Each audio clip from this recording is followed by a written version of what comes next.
हाँ, तो ट्रांसफर का और एक डॉक्ट्रिन था। हम लोगों ने डॉक्ट्रिन खत्म किया था।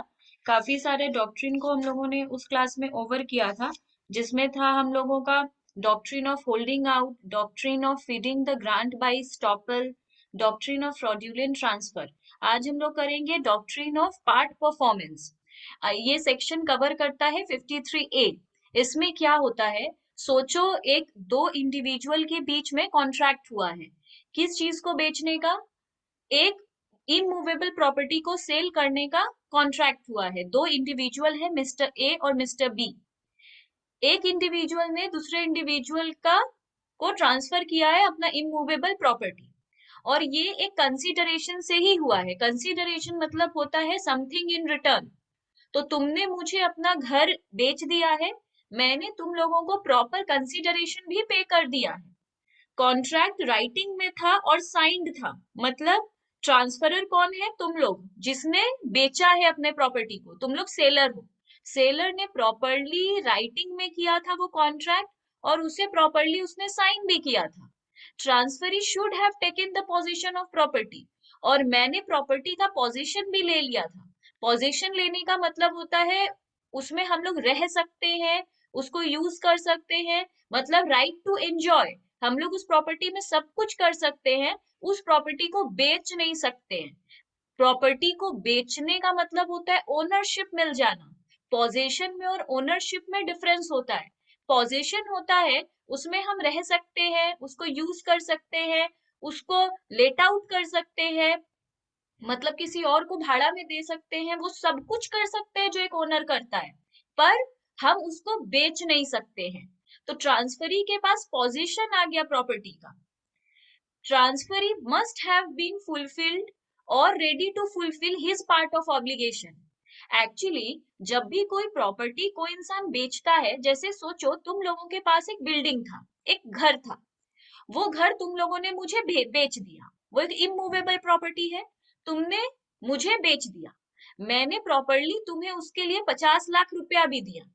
बट मुझे उस प्रॉपर्टी को कहीं पे रजिस्ट्रेशन करना पड़ेगा। वो रजिस्ट्रेशन मैंने अभी तक नहीं किया है। वो रजिस्ट्रेशन 30 दिन के अंदर या 180 दिन के अंदर, एक टाइम लिमिट के अंदर मुझे उस प्रॉपर्टी को रजिस्टर कर लेना चाहिए, रजिस्ट्रेशन कर लेना चाहिए। अगर हम उस टाइम के अंदर रजिस्ट्रेशन नहीं करते हैं तो क्या होगा?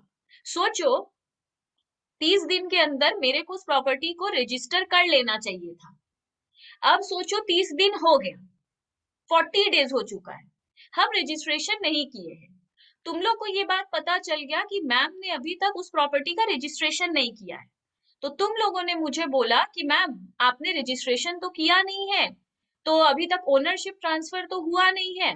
तो आप एक काम करिए, अब हम लोग को वो घर नहीं बेचना है, तो आप उसका रजिस्ट्रेशन मत करिए, हम लोगों को बैग दे दीजिए और अपना पैसा वापस ले लीजिए।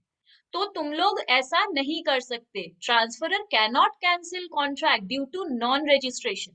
रजिस्ट्रेशन नहीं कर पाए हैं हम, वो मेरा डिपार्टमेंट है। अभी तक घर का ओनरशिप मेरे को नहीं मिलेगा, मेरे को थोड़ा प्रॉब्लम होगा, वो हम देख लेंगे। पर लीगली तुम लोग अब बैकआउट नहीं कर सकते कि ठीक है आपने रजिस्ट्रेशन नहीं किया था, इमूवेबल प्रॉपर्टी हमें बैक दे दीजिए, अब हमें बेचना नहीं है। तो ऐसा अब ट्रांसफरर नहीं कर सकता। इसलिए हम लिखे हैं transferee must have been fulfilled और ready to fulfil his part of obligation. मेरा पार्ट क्या था? हमको उसको रजिस्टर करना चाहिए था, पर हम नहीं किए हैं। But transferor can not cancel registration contract due to non registration. इस बेसिस पे कॉन्ट्रैक्ट कैंसिल नहीं हो सकता। अब है फॉर्मेलिटीज ऑफ ट्रांसफर। ट्रांसफर होता है तो तीन चीज हम लोगों को करना पड़ता है। पहला अटेस्टेशन, दूसरा रजिस्ट्रेशन, और तीसरा नोटिस। नोटिस का ई मिसिंग है, वो नोटिस होगा। तो बेसिकली तीन चीज, एक तीन फॉर्मेलिटी है ट्रांसफर का। ट्रांसफर मतलब बेचना या किसी और बस ओनरशिप किसी और का हो जाना इस ट्रांसफर।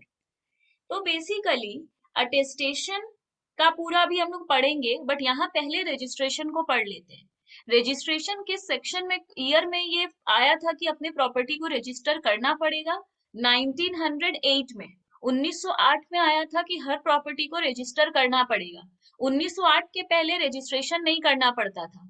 तुम लोग मेरे को घर दो, हम तुम लोगों को पैसा देंगे, कागज में लिखा लिखा हुआ है कि तुम लोग मेरे को अपना घर बेचे हो, हम उसमें साइन किए हैं, तुम लोग साइन किए हो, बात खत्म। मतलब अगर ऊपर का पार्ट तक जाए तो नंबर 3 तक करने से हो जाएगा। ट्रांसफर कर दो, कंसीडरेशन दे दो, राइटिंग में कर लो और साइंड कर दो, हो गया। रजिस्ट्रेशन का पार्ट 1908 के पहले नहीं था, इसलिए कोई भी किसी का प्रॉपर्टी ले लेता था। सोचो तुम लोग मेरा या किसी का भी अपने फैमिली मेंबर का ही बच्चे क्या करते थे, पेरेंट्स का साइन ले लेते थे पेपर पे, घर उनका हो जाता था। बाद में अगर पेरेंट्स बोलते थे कि नहीं, ये इसने तो जबरदस्ती मुझसे साइन करवा लिया था, फिर भी कुछ नहीं हो सकता था। बट अब जो ट्रांसफरी है उसको जाकर उसको रजिस्टर करना पड़ेगा। तो ये एक फॉर्मेलिटी बढ़ा दिया गया है, और ये 1908 से आ गया है। ये टेंजिबल इमूवेबल प्रॉपर्टी के लिए है, मतलब लैंड, बिल्डिंग, ऑफिस, कुछ भी चीज ऐसा जो इमूवेबल प्रॉपर्टी है, उसके लिए अब ये रजिस्ट्रेशन आ गया है। अगर उस प्रॉपर्टी का वैल्यू 100 रुपीज या 100 रुपीज, मतलब वैल्यू ऑफ 100 और अपवर्ड है, 100 रुपया या 100 रुपया से ज्यादा है, तो ही ये रजिस्ट्रेशन कंपलसरी है। अगर जो एसेट ट्रांसफर हुआ है, जो प्रॉपर्टी ट्रांसफर हुआ है, उसका वैल्यू अगर 100 रुपया से कम है तो रजिस्ट्रेशन कराना कंपलसरी नहीं है। तो यहाँ पे लिखा है रजिस्टर्ड इंस्ट्रूमेंट, रजिस्टर्ड ऑफिस में जाके उसको रजिस्ट्रेशन कराना होगा। पर यहाँ पे बाय डिलीवरी ऑफ प्रॉपर्टी, यहाँ पे रजिस्ट्रेशन कराना है तो कराओ, मतलब करा सकते हैं। रजिस्टर्ड इंस्ट्रूमेंट मतलब 100 रुपया से कम का प्रॉपर्टी भी अगर ट्रांसफर हुआ है तो रजिस्ट्रेशन तो हम लोग कर ही सकते हैं। पर और या बाय डिलीवरी ऑफ प्रॉपर्टी, सिर्फ प्रॉपर्टी तुम लोग मेरे को कोई 100 रुपया का से तुम लोग मेरे को 50 रुपया का कुछ दिए, और हम तुम लोग को पैसा दे दिए, ये एसेट को हमको रजिस्ट्रेशन नहीं करना पड़ेगा। क्यों? तुम लोग 50 रुपीज का सामान दिए हो, that is less than 100 rupees. तो 100 या 100 से ज्यादा का सामान है तो उस एसेट का रजिस्ट्रेशन करना पड़ेगा। इसके बाद जो अटेस्टेशन पार्ट था वो है, ये बहुत एसेंशियल एलिमेंट है। तो अगर बोलता है फॉर्मेलिटी ऑफ ट्रांसफर का एसेंशियल एलिमेंट को सिर्फ डिस्कस करो, तो हम लोग सिर्फ अटेस्टेशन को डिस्कस करेंगे। तो एलिमेंट तो बेसिकली 3 है, एक अटेस्टेशन, एक रजिस्ट्रेशन और नोटिस। ये 3 फॉर्मेलिटी है ट्रांसफर का, मतलब ट्रांसफर हुआ है तो ये 3 चीज करना पड़ेगा। पर इसमें सबसे इंपॉर्टेंट फॉर्मेलिटी कौन सा है, सबसे इंपॉर्टेंट एलिमेंट कौन सा है? अटेस्टेशन। अटेस्टेशन का अगर अटेस्टेशन हो रहा है, अटेस्टेशन मतलब उसमें साइन होना, एक एक स्टैंप लग जाना कि ये सामान सेल हो गया है, उसको अटेस्टेड कहते हैं। जो स्कूल कॉलेज से हम लोग अपने सर्टिफिकेट पे करवाते हैं, तो उसमें अटेस्टेड हो जाने के बाद स्कूल क्या करता है, कॉलेज क्या करता है, अपना स्टैंप मार देता है, और जो प्रिंसिपल होता है उसमें साइन कर देता है। This is called attestation. तो ये प्रॉपर्टी के लिए भी होता है, पर इसके लिए जरूरी है 2 और मोर विटनेस। यहाँ पे ये गलती से लिख दी है 2 और मोर विटनेस। अगर जब अटेस्टेशन हो रहा है तो एटलीस्ट 2 विटनेस उस वक्त होने चाहिए। अगर जब भी अटेस्टेशन हो रहा है तो 2 विटनेस वहां पर होने चाहिए। अगर 2 विटनेस नहीं है तो ईच विटनेस मस्ट सी, एक विटनेस को कम से कम देखना होगा। ये बात याद रहे, एक विटनेस को कम से कम देखना होगा। Each witness must see. क्या? एग्जीक्यूटेंस साइन और affix his mark on instrument. क्या जो एग्जीक्यूट कर रहा है उसको उसमें साइन करना होगा। जो भी प्रॉपर्टी का पेपर है उसमें एग्जीक्यूटेंस मतलब जो एग्जीक्यूट कर रहा है, मतलब विटनेस क्या देखेगा, 2 विटनेस होने चाहिए। ईच विटनेस मस्ट सी, उसमें से एक को कम से कम देखना होगा कि वो साइन कर रहा था और उसमें अफिक्स कोई मार्क मतलब स्टैंप मार रहा था या कुछ कर रहा था। Some other person sign on the direction of the executed. और एक आदमी उसमें से 2 विटनेस में से एक उसमें साइन करेगा, मतलब एक कम से कम उसमें, जरूरी नहीं है 2 वहां होने चाहिए, बट 2 में से एक कम से कम देखेगा और एक को कम से कम साइन करना होगा। अब वो दोनों आदमी एक ही हो सकता है, एक ही ने देखा, एक ही ने साइन किया, बट साइन भी एक का होना चाहिए जब एग्जीक्यूटेंट बोलेगा तब। Each witness must sign the instrument, जिसे मैंने यहाँ अलग से लिख दिया है, रिसीव फ्रॉम एग्जीक्यूटेड। तो कहने का मतलब है जब भी अटेस्टेड होगा, दो या दो से ज्यादा विटनेस होने चाहिए, उसमें से एक देखेगा कि जो एग्जीक्यूटेंट है उसमें साइन कर रहा है और उसको अफिक्स कर रहा है किसी मार्क से, और उसमें से एक विटनेस उसमें साइन करेगा। तो ये पूरा है अटेस्टेशन का रूल जो होना चाहिए अटेस्टेशन के वक्त। इसके बाद हम लोग आते हैं नोटिस में, जो इसका थर्ड फॉर्मेलिटी था। इसका थर्ड फॉर्मेलिटी था नोटिस। दो तरीके का नोटिस होता है, एक एक्चुअल नोटिस, एक कंस्ट्रक्टिव नोटिस। एक्चुअल नोटिस क्या होता है, जिसके बारे में तुम्हें पता था। जैसे सोचो कि आज मैं तुम्हें कोई नोटिस भेज रही हूँ, मतलब लीगल नोटिस भेज रही हूँ, तो उस लीगल नोटिस के बारे में तुम्हें पता है, गेट पे आया है तुम्हारे, मतलब जो नोटिस देने वाला आदमी है वो तुम्हारे गेट पे आया, तुमको नोटिस दे के गया, तो ये एक्चुअल नोटिस है कि तुमको प्रॉपरली वो नोटिस मिला। अगर तुम उस आदमी से बोल देते हो तुम लोग कि हमको नहीं चाहिए ये नोटिस, लेके चल जाओ, तो वो लेके चला गया, तो भी ये एक्चुअल नोटिस माना जाएगा, क्योंकि तुम्हें नोटिस मिल गया था, तुमने उसे एक्सेप्ट करने से रिजेक्ट कर दिया है। मतलब तुमने कहा कि मुझे नहीं चाहिए, मतलब वो नोटिस तुम्हारे घर तक आ गया है ये तुमको पता है, पर फिर भी तुमने उस नोटिस को लिया नहीं है, फिर भी वो एक्चुअल नोटिस ही बोला जाएगा, क्योंकि person knows about the fact, उसे पता था कि उसको नोटिस आया है, फिर भी उसने मना कर दिया है। ऐसा कब होता है, जैसे सोच लो कि मैंने तुम्हें नोटिस भेजा था कि ये घर खाली करो 30 दिन के अंदर, तो तुमने क्या किया, तुम्हें 30 दिन के अंदर वो घर खाली नहीं करना है, तो तुमने क्या किया, वो नोटिस को एक्सेप्ट ही नहीं किया, और सोचा बोल दोगे बाद में कि मुझे नोटिस मिला ही नहीं था, बट रियल में वो आदमी लौट कर गया है तुम्हारे घर से, आया था देने। This is actual notice. Constructive notice होता है जिसे हम अज्यूम कर लेते हैं कि तुम्हें पता होगा। Law treats a person to know about the fact even though he did not know about it.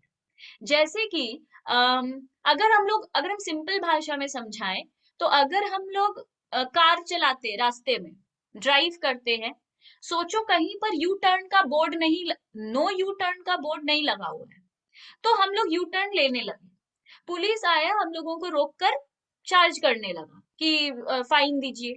हम लोगों ने कहा कि क्यों, यहाँ तो कोई नो यू टर्न का बोर्ड नहीं था।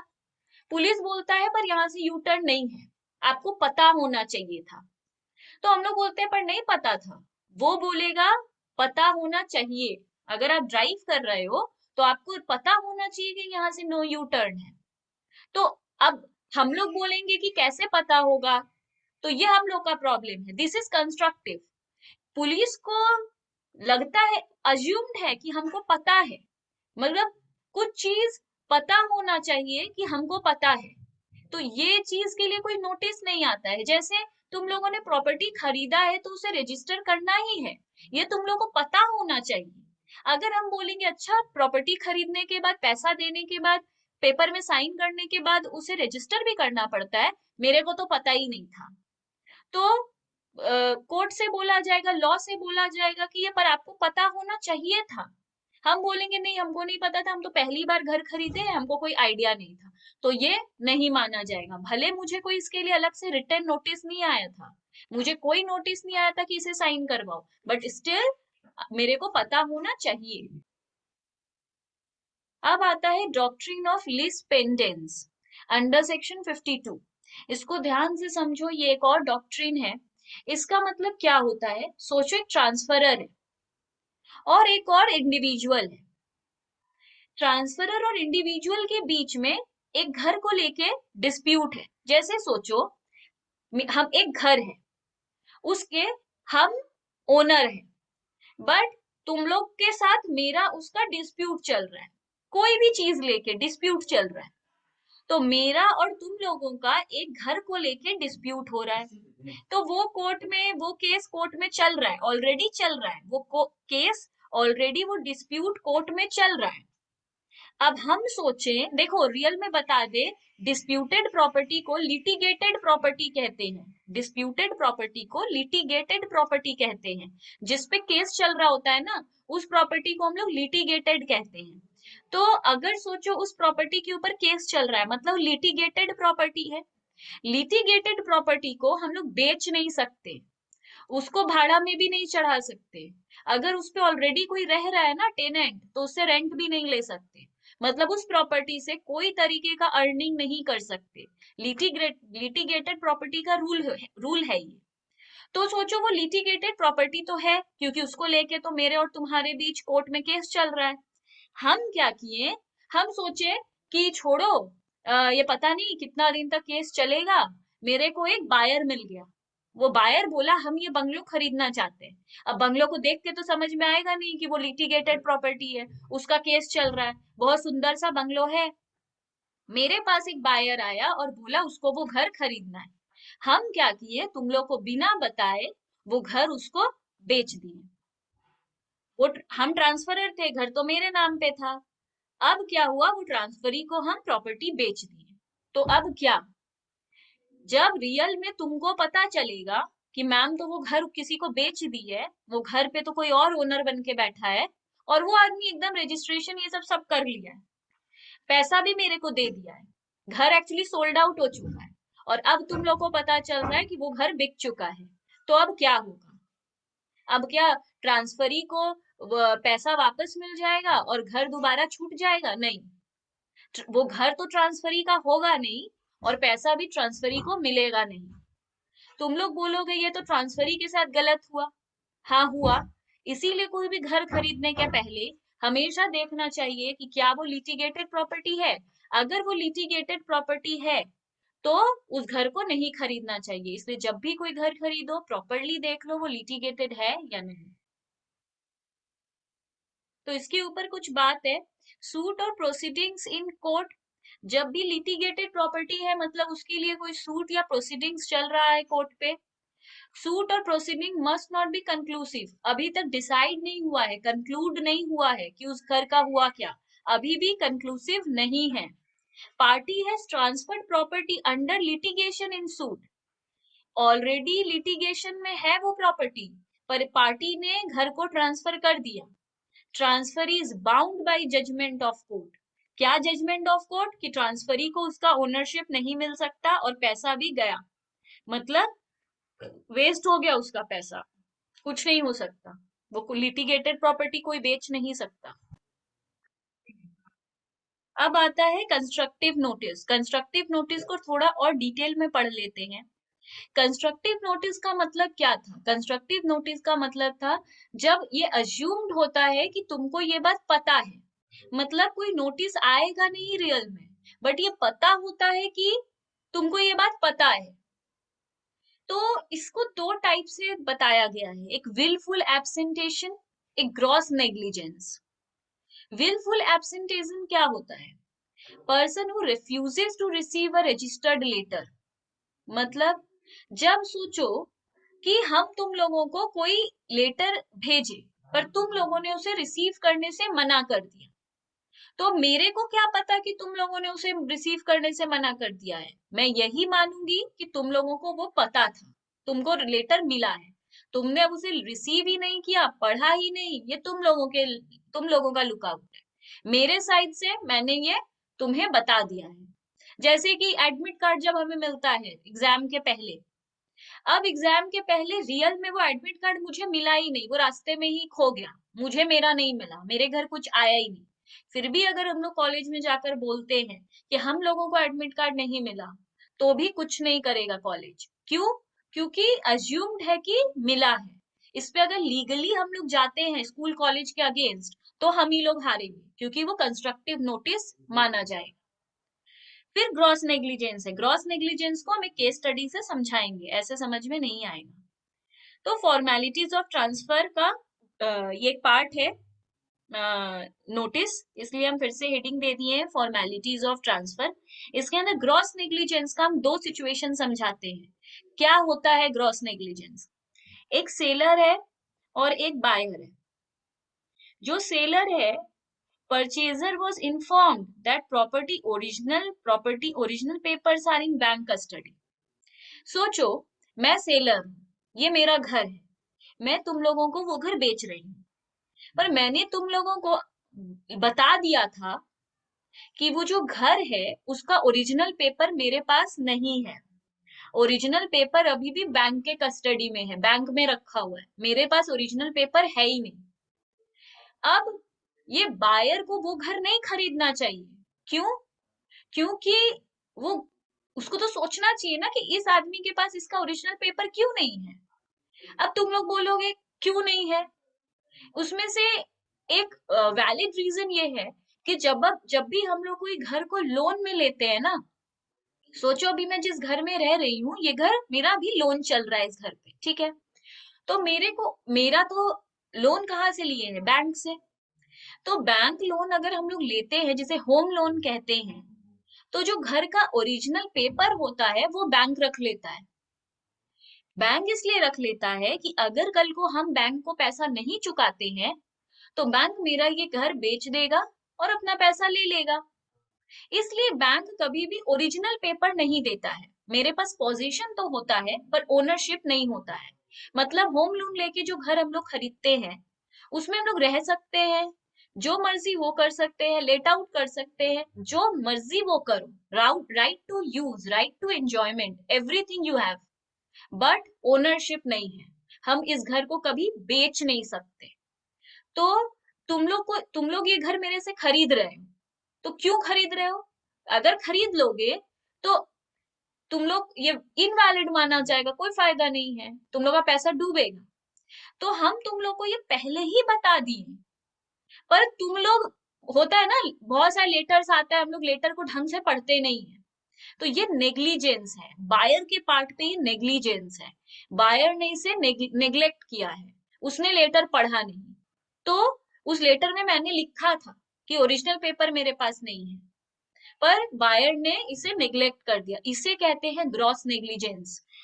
सेलर के पेपर बैंक में है, फिर भी उसने बायर को ये बात बता दिया है, स्टिल बायर ने उसे नेग्लेक्ट किया है, नजरअंदाज किया है।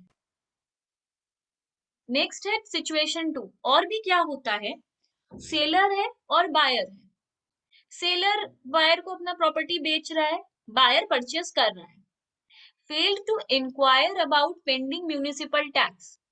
अगर अब किसी का भी घर होता है तो उसको उस घर के लिए म्यूनिसिपल टैक्स भरना पड़ता है। ये हम लोग टैक्स में, तुम लोग नहीं पढ़े हो, अगर पढ़ोगे तो फ्यूचर में पढ़ोगे कि हर घर के ऊपर म्यूनिसिपल टैक्स पे करना पड़ता है ओनर को। तो अभी अगर ये मेरा घर है तो हर साल इसके लिए म्यूनिसिपल टैक्स पे कर रहे होंगे, बट कुछ लोग म्यूनिसिपल टैक्स पे नहीं करते हैं, उसको आउटस्टैंडिंग रखते हैं, अरियर रखते हैं और जमा करते रहते हैं म्यूनिसिपल टैक्स को।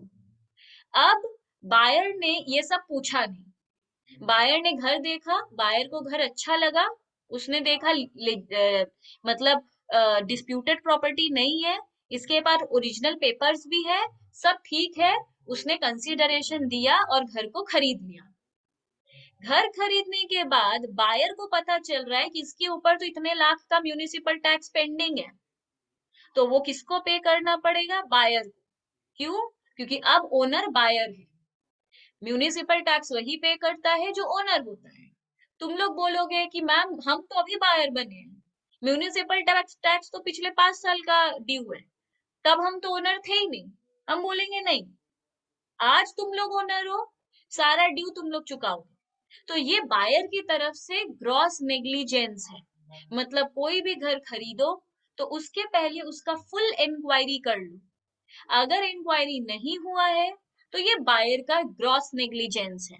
तो अगर वो अब उस आदमी पे, सेलर पे केस करता है तो बायर केस हार जाएगा। किस ग्राउंड पे? ग्रॉस नेग्लिजेंस के ग्राउंड पे। अब इसका आगे का पार्ट है रिवर्शन और रिमाइंडर।